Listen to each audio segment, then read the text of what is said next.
आपका internet. Okay, internet. अब यहाँ पर देखिए इंटरनेट जो है ये क्या है, ये एक तरीके का नेटवर्क है। क्या है बच्चों? एक तरीके का नेटवर्क। अब नेटवर्क होता क्या है और नेटवर्क बनता कैसे है? देखिए, नेटवर्क क्या है कि जैसे मान लीजिए कि आपके घर में एक कंप्यूटर है, ठीक?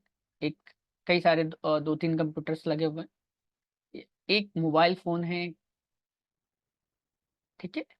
या कुछ अदर इलेक्ट्रॉनिक डिवाइसेस हैं लाइक टीवी या लैपटॉप या आपका कोई टैबलेट या मोबाइल फ़ोन, तो इस तरीके की डिवाइसेस हैं। अब बच्चों आपने किया क्या, इन डिवाइसेस को मान लेते हैं कि पहले तो हम मान लेते हैं कि इसको एक केबल के थ्रू हमने कनेक्ट कर दिया। एक केबल के थ्रू आपका मोबाइल फ़ोन कनेक्ट कर दिया और इसी केबल के थ्रू इस कंप्यूटर को कनेक्ट कर दिया और इसके। तो बच्चों आप ध्यान से देखिएगा कि अब यहाँ पर जो हमारा कंप्यूटर 1 है, ये मान लिया हमारा कंप्यूटर 1 है, ये हमारा कंप्यूटर 2 है, ये हमारा कंप्यूटर 3 है और ये हमारा मोबाइल था ना, तो मोबाइल 1, ठीक। अब ये चारों डिवाइसेस क्या है, आपस में कनेक्टेड है। अभी हम किसी भी तरीके के इंटरनेट की बात कर ही नहीं रहे।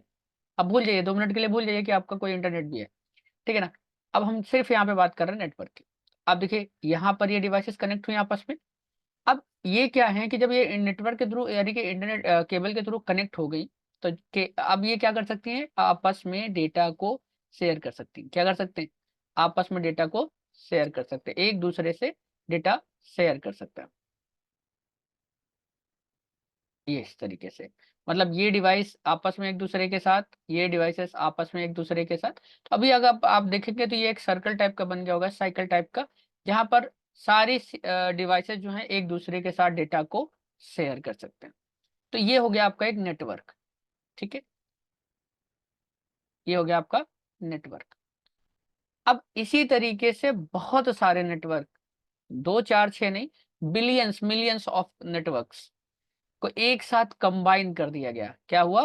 बिलियंस ऑफ नेटवर्क को एक साथ कंबाइन कर दिया गया और कंबाइन करने के बाद जो चीज़ बनी वो बना इंटरनेट, ठीक? अब इंटरनेट से बेनिफिट क्या हुआ बच्चों? जैसे मान लीजिए कि ये हमारा नेटवर्क था, नेटवर्क 1, ठीक? इसी तरीके से यहाँ पर एक दूसरा नेटवर्क बन गया, किसी और का है, तो ये हो गया हमारा नेटवर्क 3 सॉरी 2। और यहाँ पर किसी एक और व्यक्ति ने अपना खुद का नेटवर्क बना रखा है, ये हो गया नेटवर्क 3। और यहाँ पर भी भाई एक लोगों ने बना रखा है अपना नेटवर्क, तो ये हो गया हमारा नेटवर्क 4। अब हुआ क्या, हमने नेटवर्क 1 से इसको कनेक्ट कर दिया और इससे इसको कनेक्ट कर दिया, इससे हमने इसको कनेक्ट कर दिया और इससे हमने इसको कनेक्ट कर दिया। अभी देखिए जो इन्फॉर्मेशन सिर्फ हमारे पास थी वो कहाँ तक हो गई, इसके साथ शेयर हो गई, इसके साथ और इसके साथ, यानी कि वो डेटा इन लोगों तक शेयर हो गया और इन लोगों का जो डेटा था वो हम एक्सेस भी कर पा रहे हैं भाई। तो क्या हुआ, तो जो हमारे पास इंफॉर्मेशन की लिमिट थी वो बढ़ गई ना, बढ़ गई।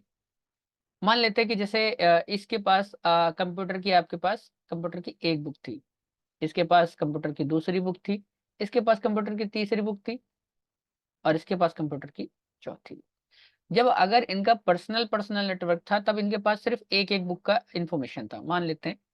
अभी जब ये आपस में कनेक्ट हो गए तो इनके पास कितने बुकों का इंफॉर्मेशन हो गया? 4 बुकों का इंफॉर्मेशन हो गया, ठीक। और इसी तरीके से ये क्या होता है, नेटवर्क कनेक्ट होता है। तो बच्चों इसी तरीके से हम लोग लगभग लगभग हर तरीके की इंफॉर्मेशन आपको इंटरनेट पे मिल जाएगी, ठीक है?